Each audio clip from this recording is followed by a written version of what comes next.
Yes. Okay, let's try it again. No, no, no, no, no, no. You did introduce yourself, and I recorded that. I want you to also tell me, and you said why the Web3 music world for you, and you also said that you've been playing guitar and you've been rapping. But what's your relationship with music now? How do you curate artists to be featured on your platform? And what styles of music you prefer listening yourself?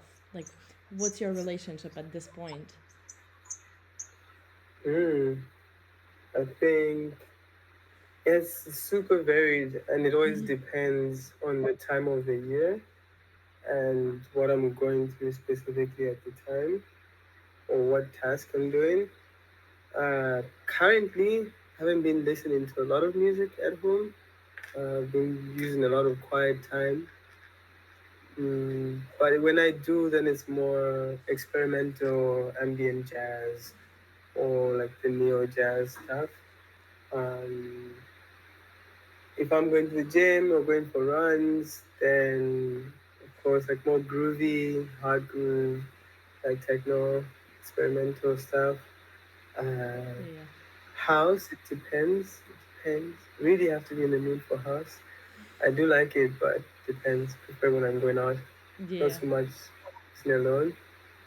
And yeah, I've been revisiting hip hop and rap again and like classical rap Like because it's super like motivational. old And school rap, like yes, I'm old school, but I think I resonate more with like the more neo wave, like the modern stuff. Like not even like Kendrick Lamar and stuff, but more like I'd say like with my age, I think I relate more to like the Lil Uzis, the Playboy Cardis, kind of like this digital internet age of rappers. Like I think personality and character wise, I yeah. would relate more to them. So yeah, like the Cardi, like Yeah, yeah, like that. yeah. I see. That's yeah. Tell me about your background, where you grew up, and what was something that you've been learning there that you are not seeing in Europe. Like, what are the most simple few cultural differences that you potentially miss being in Europe from your home place? Community, each one teach one.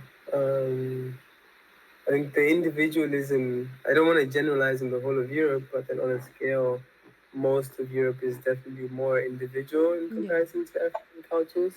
Um, I miss that togetherness and kind of like symbiotic being feeling of the African culture. It's like if one person is weak, then we're all weak. If we're all strong, then we're all strong. You know, not one person needs to be strong.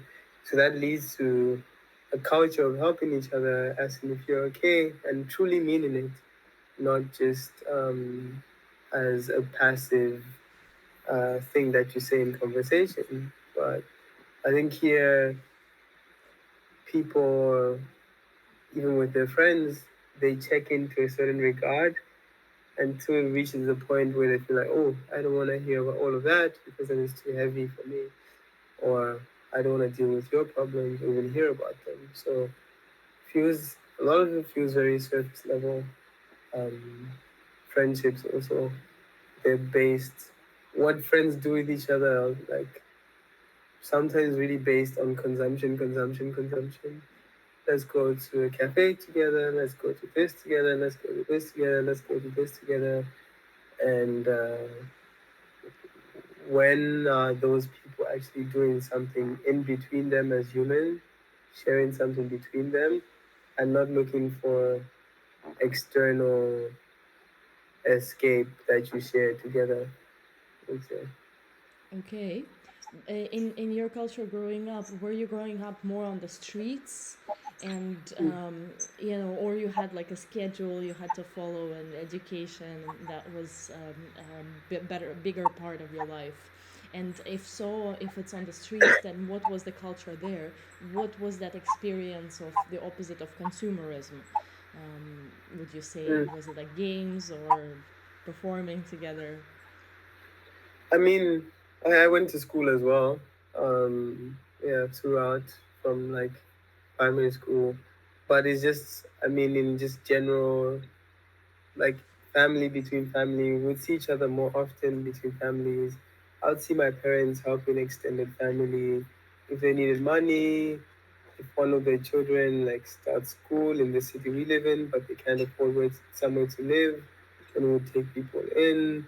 Like all of these things that you just do without being asked, and you don't really see it here. So I would say it's more that, where it's Yeah. just people feel more alone here. Yeah.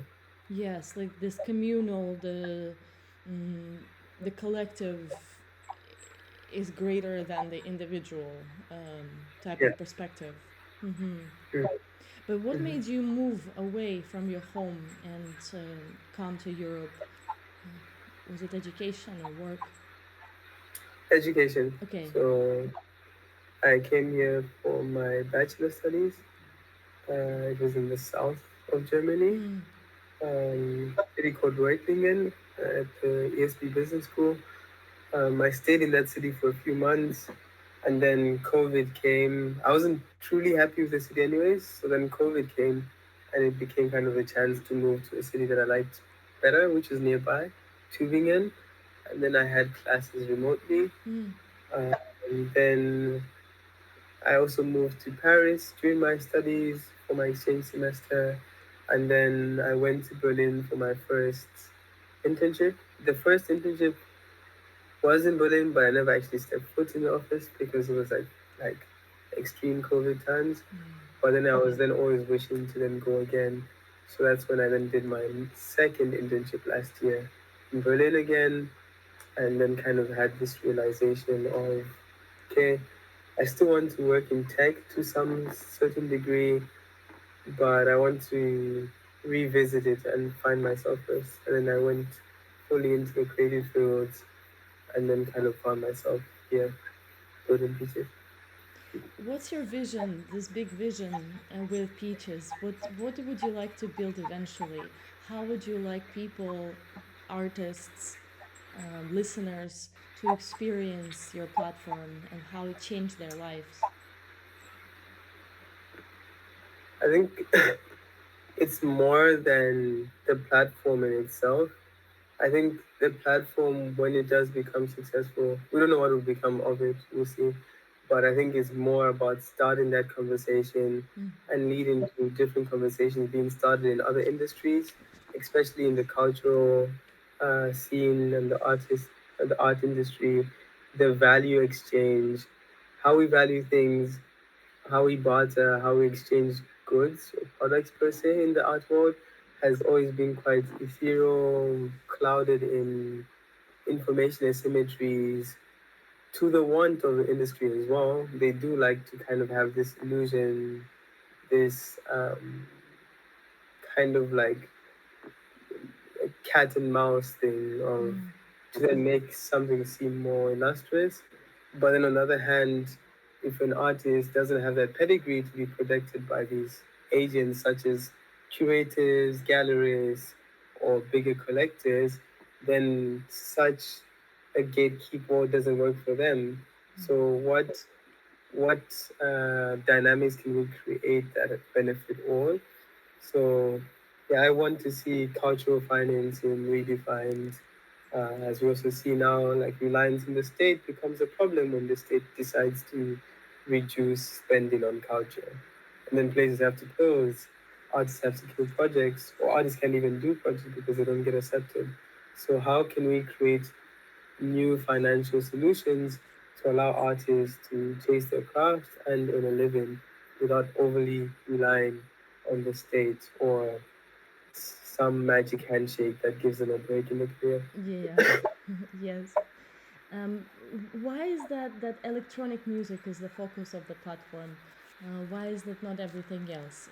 Is it because of the competitors or the lack thereof, or was just we wanted to focus? I think the dynamics and between the users, the consumers, and the artists are most sustainable based on the data that we've seen in the electronic music realm.